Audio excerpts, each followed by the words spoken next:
साथीहरू कान्छीलाई आफ्नो श्रीमान सागर जिउँदै हुनुहुन्छ भन्ने कुरा विश्वास थियो। त्यसैले उनले आफ्नो देवर र दाजुलाई लिएर सागरलाई खोज्नको लागि सहर गएकी थिइन् र सहरको कुना काप्चा सबैतिर खोज्दाखेरि पनि सागरलाई कतै पनि फेला पारिनन्। त्यसैले उनीहरू सहरको नजिकै रहेको जङ्गलमा सागरलाई खोज्नको लागि गएका थिए र सहरको नजिकैको जङ्गलमा सागरलाई अपहरण गरेर राखिरहेको अवस्थामा उनीहरूले सागरलाई भेटेका थिए र त्यति बेला सागरको हालत भने एकदमै नाजुक अवस्था थियो। उनीहरूले सागरलाई भेटिसके पछाडि पनि सागरलाई त्यो जङ्गलबाट निकाल्नको लागि उनीहरूलाई एकदमै धेरै मुस्किल परेको थियो।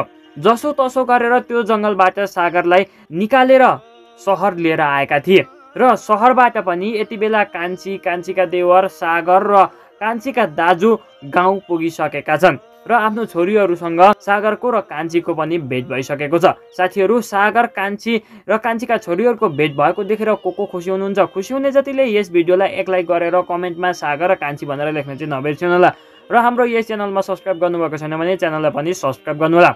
साथीहरू, अब भने कान्छीको भाइको र सोफियाको विवाह हुनेवाला छ, किनकि केही समय अगाडि सोफियाको बाउले कान्छाको परिवारलाई बोला, म कुरा गर्छु अनि तिमीहरूको विवाह पनि गराइदिन्छु भनेर भनेका थिए। तर कान्छाको परिवारबाट कान्छाको दाजु आफ्नो ज्वाइँलाई खोज्नको लागि गएका थिए र उनीहरूले यो भनेका थिए कि अब दिदी र दाजु भिनाजुलाई खोज्नको लागि जानु भएको छ, जब दिदी र भिनाजु आउनुहुन्छ अनि मात्र सोफियाको घरमा कुरा गर्नको लागि जाने भनेर भनेका थिए। अहिले भने सागर, कान्छीका दाजुहरू सबै आइसकिसकेका छन् र अब भने कान्छाको विवाह हुने पक्का छ।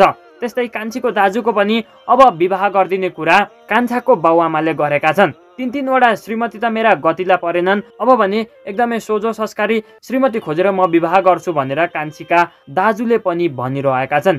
के साथीहरू, कान्छीको दाजुले फेरि विवाह गर्नु उपयुक्त हुन्छ या हुँदैन? कृपया कमेन्ट सेक्सनमा बताउन भने चाहिँ नबिर्सिनु होला। र कान्छाको र सोफियाको विवाह हुनुपर्छ भन्ने को हुनुहुन्छ भन्ने जतिले यस भिडियोलाई एक लाइक गरेर कमेन्टमा कान्छा र सोफिया भनेर लेख्न चाहिँ पक्कै पनि नबिर्सिनु होला।